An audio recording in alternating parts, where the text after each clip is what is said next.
నమస్తే, welcome to our channel. నేను మీరామ్. కర్నూలు నగర సమీపంలో జరిగిన కావేరీ బస్ ట్రావెల్ అగ్ని ప్రమాదం ఘటనకు సంబంధించి మనతో మాట్లాడడానికి ప్రముఖ సినీ మరియు రాజకీయ విశ్లేషకులు భరద్వాజ్ గారు ఉన్నారు. ఆయనతో మాట్లాడదాం. సార్ నమస్తే. నమస్తే అండి. సార్, అనేక రకాల వర్షన్స్ వినిపిస్తూ ఉన్నాయి. డ్రైవర్ అంటారు ఒకరు, ఆ బైక్ నడిపిన అతను అంటారు ఒకరు, బైక్ వెనక కూర్చున్న అతను అంటాడు ఒకరు, పెట్రోల్ పట్టిన వాళ్ళు అంటారు. రకరకాల తప్పిదాలు కనిపిస్తూ ఉన్నాయి. ఇక్కడ ప్రధానంగా మీరు ఏ అంశాన్ని చూడదలుచుకున్నారు? ఇందులో తప్పెవరిదంటే అంటే అక్కడ బైక్ రైడర్ మీద రకరకాల వార్తలు స్ప్రెడ్ చేశారు. అతను పెట్రోల్ బంక్ దగ్గర ఏదో ఇబ్బందికరంగా వ్యవహరించాడు, తాగేసున్నాడు. ఈ గొడవ అంతా విపరీతంగా జరిగింది. యాక్సిడెంట్ 20 మంది చనిపోయింది. దాని మీద కాన్సన్ట్రేషన్ లేదు. ఈ బైక్ రైడర్ అనేవాడు తాగాడా లేదా దాని మీద చర్చ. అంటే టోటల్గా ఈ యాక్సిడెంట్కి మూలం ఆ బైక్ రైడరుగా మార్చేటువంటి ఒక కుట్ర జరిగింది. అంటే కాదంటారా? అది కూడా ఒక భాగం, అదే మొత్తం కాదు. ఇప్పుడు బైక్ పడిపోయింది అక్కడ, లేదు ఆల్రెడీ పడిపోయి ఉంది. వాళ్ళిద్దరూ ఒకటి పారిపోయాడు, ఒకటి చనిపోయాడు. బైక్ అక్కడ పడుంది, మీ బస్సు వస్తుంది. మీ బస్సు హెడ్లైట్ల దీనిలో అది కనిపించాలి కదా మీకు. ఆ పడిపోయిన బైకు దాన్ని ఎందుకు గుర్తారు మీరు? దాన్ని గుర్తటం మాత్రమే కాదు, మీతో పాటు ట్రావెల్ అయింది. అది అదే ట్రావెల్ అయ్యి దాని పెట్రోల్ ట్యాంక్ బరస్ట్ అయ్యి అక్కడి నుంచి వచ్చిన మంటలతో కదా మీ బస్సు తగలబడింది. అంత దూరం మీరు లాక్కెళ్ళారు దాన్ని. అంటే మినిమం కామన్ సెన్స్ ఉండాలి. డ్రైవర్కి ఒక ఐటమ్ని గుద్దాం మనం, ఆగాలి అని అనుకోవాలి కదా. ఎందుకు అనుకోలేదు? అంటే రోడ్డు నలుపు, బండి నలుపు కాబట్టి చీకట్లో కనిపించలేదంటారు. ఆ స్పీడ్ లో, అంత స్పీడ్ లో అది కనిపించకపోయినా గుద్దాక నీకు బండి ప్రోగ్రామ్ లో అర్థం కావాలిగా. అవును, అసలు ఏమీ కనిపించకుండానే గుద్దావు. గుద్దగానే ఏదో జరిగింది, సంథింగ్ హ్యాపెండ్ అనే విషయం ఒక డ్రైవర్ గా నీ స్ఫురణకు రావాలి కదా. ఆ ఒడిదుడుకు ఉంటుంది. అంత ఒళ్ళు మరిచిపోయి డ్రైవ్ చేస్తున్నారా? మీ భుజాల మీద 40 మంది జీవితాలు ఉన్నాయి. 40 మంది జీవితాలు మీ భుజం మీద ఉన్నాయంటే మీరు ఎంత జవాబుదారీ తరంతో వ్యవహరించాలి, ఎంత బాధ్యతగా ఉండాలి అక్కడ. వాళ్ళ జీవితాలు గాలి వదిలేసి మీ మీద నమ్మకంతో లోపల పడుకున్నారు, మీకు డబ్బులు ఇచ్చి. వాళ్ళ జీవితాలను అలా మీరు అన్యాయంగా మంటలకి అర్పించడానికి హక్కే ఉంది వాళ్ళకి. చాలా క్లియర్గా ఆ బయటకు రావడానికి ఉన్నటువంటి చిన్న ప్యాసేజ్ ఒకటి ఉంటుంది, దానికి అవతల వైపు నుంచి గొళ్ళెం పెడతారు వీళ్ళు. ఎవరైనా యూరినల్స్కి వెళ్ళాలన్నా ఆ తలుపు కొడితే వాళ్ళు డోర్ ఓపెన్ చేస్తారు, బయటికి వెళ్ళి మళ్ళీ లోపలికి వెళ్ళాక డోర్ వేసేసుకుంటారు. ఇది జనరల్ ప్రొసీజర్ ఏ బస్సులోనైనా. అదే పద్ధతిలో వాళ్ళు అవతల నుంచి బోల్ట్ పెట్టారు. మంటలు జరుగుతున్నాయి, మనం పారిపోవాలని వాళ్ళు అనుకున్నప్పుడు లోపల కస్టమర్లు ఉన్నారు, ప్యాసింజర్స్ ఉన్నారు అని చెప్పి ఓపెన్ చేయాలిగా ఈ తలుపు. ఓపెన్ చేసి వాళ్ళకి ఒక కాషన్ నోటీస్ ఇవ్వాలిగా, నువ్వు బయటకు రండి, బస్సు తగలబడిపోబోతోంది మరికొద్ది క్షణాల్లో అని చెప్పాలి గారు. కనీసం ఎమర్జెన్సీ ఎగ్జిస్ట్ సరిగ్గా అన్న పని చేస్తుంటే అందరూ కనీసం కొంతవరకు బయటకు వచ్చి ఉండేవాళ్ళేమో. అసలు దానికంటే కూడా కీలకం, అటువైపు నుంచి విపరీతంగా తప్పులు జరిగాయి. అదే అదే ఒకటి, ఆ బైక్ ఏ కండిషన్ లో ఉన్నా గుద్దగానే మీరు తెలుసుకుని ఆపేసి ఉంటే ఈ ప్రమాదం జరిగేది కదా, 20 మంది చచ్చిపోయేవాళ్ళు కాదు. అంటే చాలా నెగ్లిజెన్స్ ఉంది దీనిలో. అంటే డ్రైవర్లో ఉన్నటువంటి నెగ్లిజెన్స్ కి రూట్స్ ఎక్కడ ఉన్నాయి అనేది చూడాలి. అంటే సంస్థ యజమాని అలా వ్యవహరిస్తున్నప్పుడు, యజమాని అంటే ఆ బస్సు మీద బోల్డ్ చలానాలు ఉన్నాయని చెప్పారు. అదే ఆ చలానాలు ఉన్నాయి, రకరకాలుగా అది వైలేషన్స్ చేస్తోంది ఆ వెహికల్. ఈ గందరగోళపు చరిత్ర ఉంది దానికి అనేది తెలిసినప్పుడు జనాలకు కడుపు మండుతుంది కదా, ఇలాంటి బస్సున మీరు పంపించింది అక్కడికి అని. ఇలా రకరకాల ఇష్యూస్ ఉన్నాయి అక్కడ. ప్రతి చోట మేనేజ్మెంట్ జరుగుతోంది, మేనేజ్ చేస్తున్నారు వాళ్ళు. కేసు పెద్దగా నడవకుండా మేనేజ్ చేయటం అనేది జరుగుతోంది. ఈ మేనేజ్మెంట్ చూసిన తర్వాత అక్కడ నిజంగానే తప్పు చేశారు వీళ్ళు అనిపిస్తుంది. అంటే మేనేజ్మెంట్ అంటే ఏ రకంగా మేనేజ్మెంట్ అంటారు మీరు? ఏది అంటే వీళ్ళు మేనేజ్ చేస్తోంది ఎవరైతే ట్రావెల్స్ ఓనర్ అంటారా, లేకపోతే? ఓనరే. ఇప్పుడు డ్రైవర్ కి రోజు మీరు చెప్పాలి కదా, నీ భుజం మీద 40 మంది జీవితాలను మేము పెడుతున్నాం, వీళ్ళ 10 మందిని ఈ 40 మందిని జాగ్రత్తగా వాళ్ళు ఎక్కడ దిగాలో అక్కడ దింపాలి, అది నీ బాధ్యత. వాళ్ళకి ఇబ్బంది కలిగించేలాగా నీ డ్రైవింగ్ ఉండకూడదు. ఏదైనా పరిస్థితి వస్తే అవసరమైతే వాళ్ళ తరఫున నువ్వు చచ్చిపోవు, నీకోసం నేను చచ్చిపోతాను, ఆ స్పిరిట్ ఇవ్వాలి కదా ఓనరు. ఇవ్వకుండా బోల్డ్ వైలేషన్స్, చలనాలు కట్టలేదు. దానిలో అంతర్గతంగా బోల్డ్ సమస్యలు ఉండొచ్చు ఆ బస్సులో. ట్రాన్స్పోర్ట్ డిపార్ట్మెంట్ వాళ్ళు రెగ్యులర్ చెక్స్ లేవు. అలాగే పోలీసు విభాగం నుంచి కూడా ప్రాపర్ అవగాహన, ప్రతి వెహికల్ మీద ఒక అవగాహన కల్పించుకోవాలండి. అది కనిపించలా. ఇప్పుడు ట్రాన్స్పోర్ట్ మినిస్ట్రీ, ట్రాన్స్పోర్ట్ కార్యాలయాల వైపు నుంచి ఒక తప్పు జరిగింది. రెండోది పోలీసు విభాగం నుంచి ఒక తప్పు జరిగింది. సరే, ఈ రెండు తప్పులతో పాటు డ్రైవర్ గారు అసలు ఆ బండిని గుద్దాము అనే స్పృహ కూడా లేకపోవడం.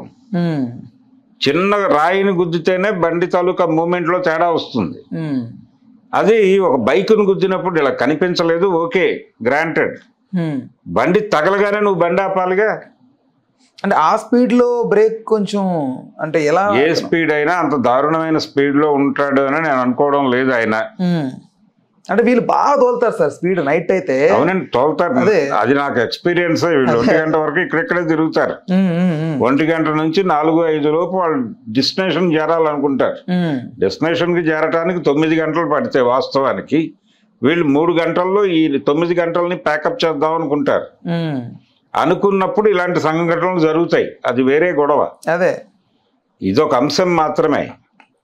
అయితే కేవలం డ్రైవర్ది బాధ్యత కాదు. ఇప్పుడు తగిలింది, వాడు చాలా వేగంగా వచ్చాడు, తగిలింది అనుకుందాం.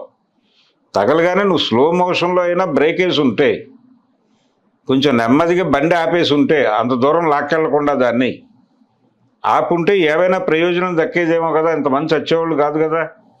రెండోది, నీకు బస్సు తగలబడిపోతుంది అనేది హింట్ వచ్చినప్పుడు బండి ఆపి మీరు ముగ్గురు దిగిపోవడానికి చొరవ చూపించారు, కానీ ఆ బోల్ట్ తీసి లోపల ఉన్న వాళ్ళని అలర్ట్ చేసి బయట తీసుకురావడానికి ప్రయత్నం ఎందుకు చేయలేదు? ఎందుకంటే అలా సీట్లకు అప్పచెప్పేసి వాళ్ళు చచ్చిపోయే పరిస్థితి తీసుకొచ్చారు మీరు. అది కూడా బాధ్యతారాహిత్యమే కదా. ఇన్ని రకాల బాధ్యతారాహిత్యాలకు వాళ్ళు పాల్పడితే ఇంతవరకు ప్రాపర్ అరెస్ట్ జరగలేదు. ఆ కేసులో ఇమ్మీడియట్ గా ఓనర్ని తీసుకెళ్ళి లోపల వేయాలి కదా. లోపల వేయలేదు, అసలు అతను పట్టించుకోలేదు, అతను ఇంటరాగేట్ చేస్తున్నారో లేదో కూడా తెలియని పరిస్థితి. ఆ ట్రావెల్లో 100 రకాల అక్రమాలు ఉన్నాయి. ఏ ట్రావెల్స్ ని రెగ్యులర్ గా చెక్ చేయరు ట్రాన్స్పోర్ట్ వాళ్ళు. ఎప్పుడైనా మూడు వచ్చినప్పుడు వెళ్ళి కాసేపు చెక్ చేస్తారు అంతే. ఒక రెగ్యులర్ బేసిస్ లో ఈ చెక్కింగ్ అనేది జరగాలి. వాళ్ళు చలానాలు పెండింగ్ ఉన్నాయో దగ్గర నుంచి ప్రతిదీ వీళ్ళు చెక్ చేసి తన కంట్రోల్లో పెట్టుకోగలగాలి బస్సుల్ని, ఈ వ్యవస్థల్ని. ఆ పెట్టుకోకపోవడం వల్ల జరుగుతున్నటువంటి గోల ఇదంతా. ఇటువంటి పరిస్థితుల్లో వాళ్ళు ఆ ఓనర్ని ఎందుకు ముట్టుకోవడానికి ఇబ్బంది పడుతున్నారు, ఆయనకి ఏమన్నా అధికార పార్టీ నుంచి ఇన్ఫ్లుయెన్స్ ఉందా అనేది ఒక అనుమానం. ఆ ఇన్ఫ్లుయెన్స్ ఉండటం వల్ల అతను మేనేజ్ చేసుకోగలుగుతున్నాడా అంటే ఇంత పెద్ద నేషనల్ మీడియాని కూడా ఎలా సార్ మేనేజ్ చేయగలుగుతాడు? ఇంత పెద్ద నేషనల్ ఇష్యూ మీడియాని మేనేజ్ చేయరు పోలీసుల్ని. అది ఆ బైక్ వల్ల జరిగింది, డ్రైవర్ చేశాడు, మాకేం సంబంధం లేదు, మేము ఇంట్లో పడుకుని ఉన్నాం అంటాడు ఆయన.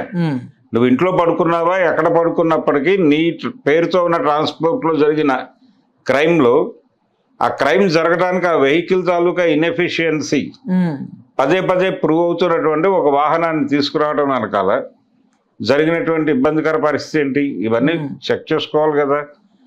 ఆ వాహనంలో 100 తప్పులు ఉన్నాయి, మరి అవన్నీ చెక్ చేసుకోకుండా ఎలా తీసుకెళ్తున్నారు రోజు? కేవలం డ్రైవర్దే తప్పని అంటామా?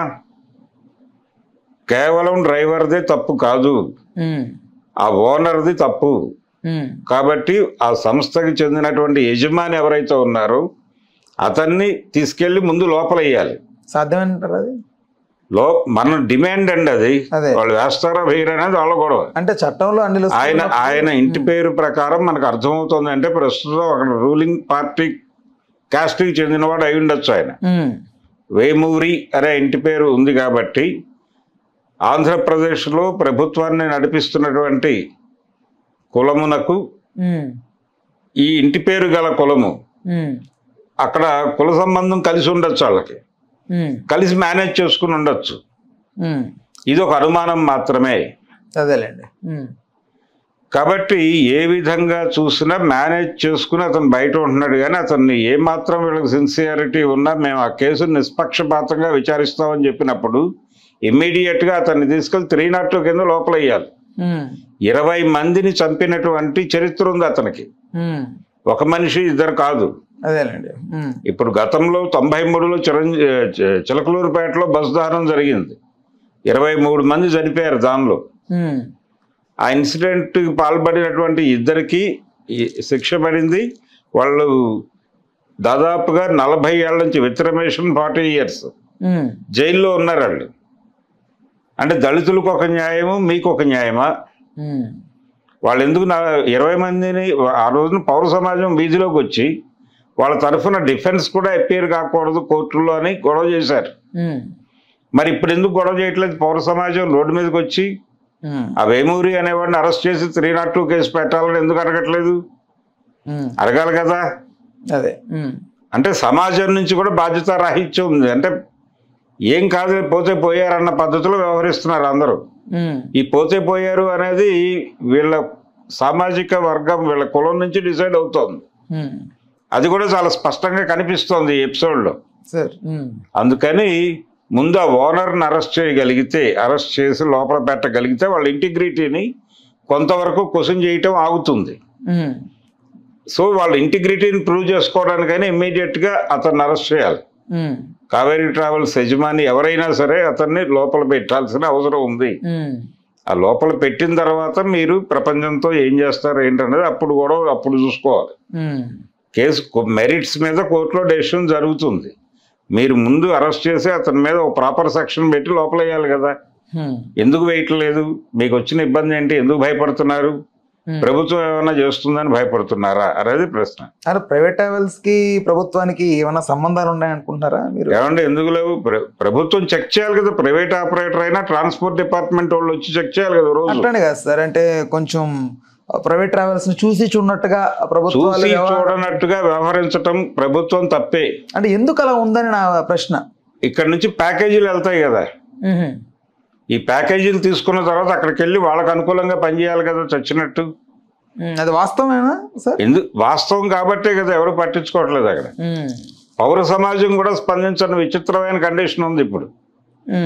ఇప్పుడు ఆ కేసులోనేమో రోడ్ల మీదకి వచ్చి వాళ్ళని కఠినంగా శిక్షించాలని ఊరేగింపులు జరిగినాయి. ఇక్కడ చంపేస్తే జనాలని 20 మందిని ఎవరు పట్టించుకోకపోతే అలాగా? పౌర సమాజం పట్టించుకోకపోతే అలాగా? వాళ్ళని అరెస్ట్ చేయాలి, వాళ్ళకి శిక్షలు పడాలి, వాళ్ళని ఎన్కౌంటర్ చేయాలి. ఇవన్నీ మీ రొటీన్ నినాదాలే అయినప్పటికీ ఈ సందర్భంగా తిరిగి ఇవ్వాలి కదా. ఇప్పుడు చిన్న పండగ, అంటే చిన్న పండుగ కాదు, దీపావళి అనేది పెద్ద పండగే, కానీ రేపు సంక్రాంతి అనేది ఇంకాస్త పెద్ద పండగ. అవును. కొంచెం రాష్ట్రాలలో ఉన్న సగం జనాభా అటు నుంచి ఇటు నుంచి అటు తారుమారు అవుతారు ఈ టైంలో. మోస్ట్లీ స్లీపర్ బస్సులని వీటి మీద బేస్డ్ అయి ఉంటారు అందరూ కూడా. ఆ టైంలో విపరీతమైన టికెట్ల రేట్లు పెంచేయడం, అంటే ఎక్స్పీరియన్స్ లేని డ్రైవర్లు పెట్టడం, అసలు అన్ఫిట్ అనుకున్న బస్సులను కూడా రోడ్డు మీద తీసుకురావడం, ఇలా కొన్ని ప్రైవేట్ ట్రావెల్స్ చేస్తున్నాయి అనేది ఒకటి ఉంది, ఒక వాదన. రేపు పరిస్థితులు ఎలా ఉండబోతున్నాయి సంక్రాంతికి? ప్రైవేట్ ట్రావెల్స్ వాళ్ళ ఆపరేషన్స్ అలాగే ఉంటాయండి. వాళ్ళకి జనం కాదు ముఖ్యం, వ్యాపారం ముఖ్యం. జనం అనేది ఒక సాకు మాత్రమే. ఇప్పుడు ఈ తగలబడిపోయినటువంటి బస్సులో కూడా సెల్ ఫోన్స్ తాలూకా బాక్స్ ఏదో ఉందని, 400 ఫోన్లు ఉన్నాయని, అందులో ఉన్నాయని, దాని బ్యాటరీస్, సెల్ ఫోన్స్ బ్యాటరీలు, ఆ సెల్ ఫోన్ బ్యాటరీస్ వలన ఈ ప్రమాదం జరిగింది అనేది కూడా బయటకు వచ్చింది కదా.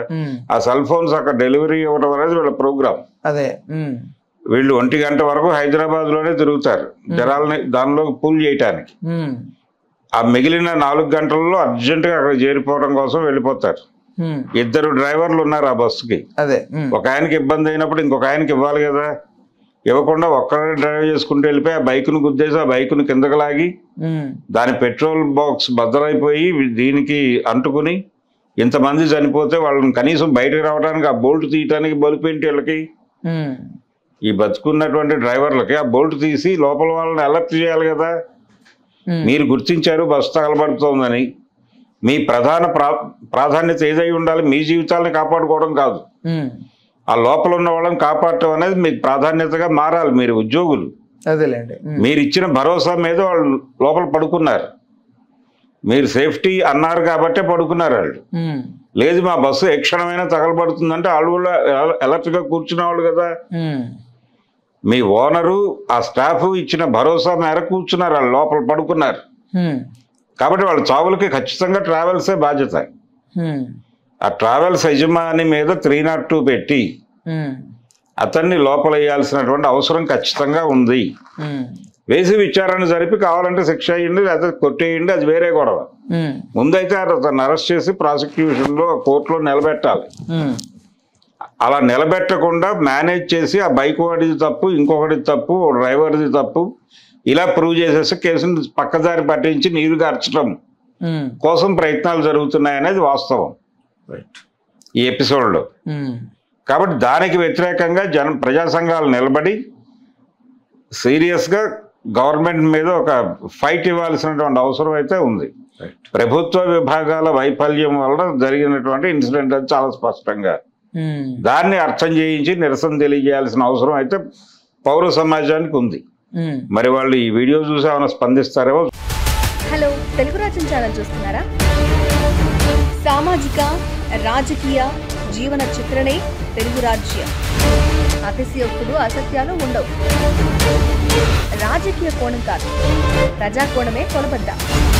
తెలుగు రాజ్యం వీక్షణ మీ ఉత్తమ అభిరుచికి నిదర్శనం.